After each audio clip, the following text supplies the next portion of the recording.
Hello বন্ধুরা, সবাইকে শুভরাত্রির অনেক অনেক শুভেচ্ছা ও ভালোবাসা। তো আজকে বৃহস্পতিবার, কালকে রাত্রে পুজো দিতে পারেনি। তো আজকে বৃহস্পতিবার সকাল 8টা পর্যন্ত চতুর্দশী আছে। তো আমরা চলে আসলাম পুজো দিতে। এই যে বাড়ি থেকে বের হয়ে চলে আসলাম। তো আমাদের বাড়ির পাশে একটা বাবার ধাম আছে, ওই ধামে চলে আসলাম। তো জল ঢালবো বাবার মাথায়। তো এই যে দেখো, কালকে সবাই অঞ্জলি দিয়েছিল, কালকেও জল ঢেলেছিল। তো আজকে ভিড় সেরকম নেই তেমনটা, তো তবুও একটু একটু ভিড় আছে। তো আমি আর আমার ভাস্তি মিলে চলে আসলাম পুজো দিতে। এই যে বাবা দেখো, এই যে বাবা এখানে দাঁড়িয়ে আছে ত্রিশূল হাতে নিয়ে। তো আমি আর ভাস্তি মিলে বসে পড়লাম পুজো দিতে। তো বাড়ি থেকে ফলমূল সবই কেটে নিয়ে এসেছি, আপনাদের তো একটু আগেই দেখালাম। তো এখন আমি সবগুলো প্রসাদ দিয়ে দিয়েছি, সব ঠাকুরকে ধূপকাঠি দিয়ে জ্বালিয়ে দিয়েছি।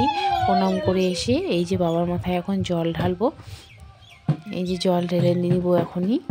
তো বাবাকে প্রণাম করে মনের যা কামনা বাসনা আছে সব কিছু পূরণ করব। তোমরা কে কে কালকে জল ঢেলেছো অবশ্যই কমেন্টে জানিও।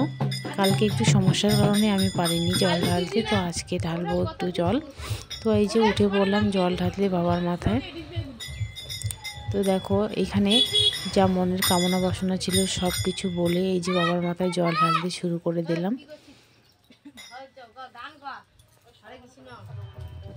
এই যে দেখো বাবার জল ঢালার সময় কে কি মন্ত্র বলো অবশ্যই কমেন্টে জানিও। আমি তোমাদের সাথে সেটা শেয়ার করলাম না, অনেকে অনেক কিছু বলে।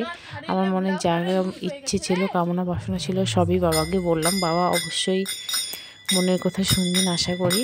তো বাবাকে প্রণাম করে আমি চলে আসলাম এদিকে এসে আর একবার প্রণাম করে নেব।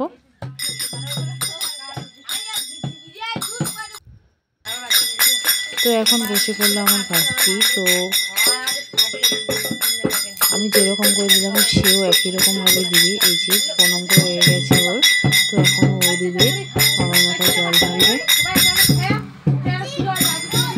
এক একজনের জল ঢালার এক এক রকম স্টাইল থাকে, যেভাবেই ঢালেন না কেন বাবা তো বাবাই হয়, তাই না?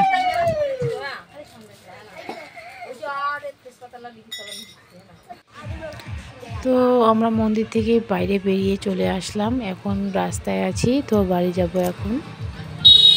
এখান থেকে বেশি দূরে না, 2 মিনিটের রাস্তা আমাদের বাড়ি। এই যে দেখো, আমরা চলে যাচ্ছি বাড়িতে। আর এই যে দেখতে পাচ্ছ এখানে একটা প্যান্ডেল ছোট্ট, এখানে কিন্তু কালকে বাউল গান হয়েছিল। তো বন্ধুরা ফাইনালি চলে আসলাম বাড়ি। তো আজকে ছোট ব্লগে কেমন লাগলো আপনাদের অবশ্যই কমেন্টে জানাবেন। তো আজকের মতো এক পর্যন্তই, দেখা হচ্ছে নেক্সট ব্লগে। টাটা, ভালো থাকবেন, সুস্থ থাকবেন।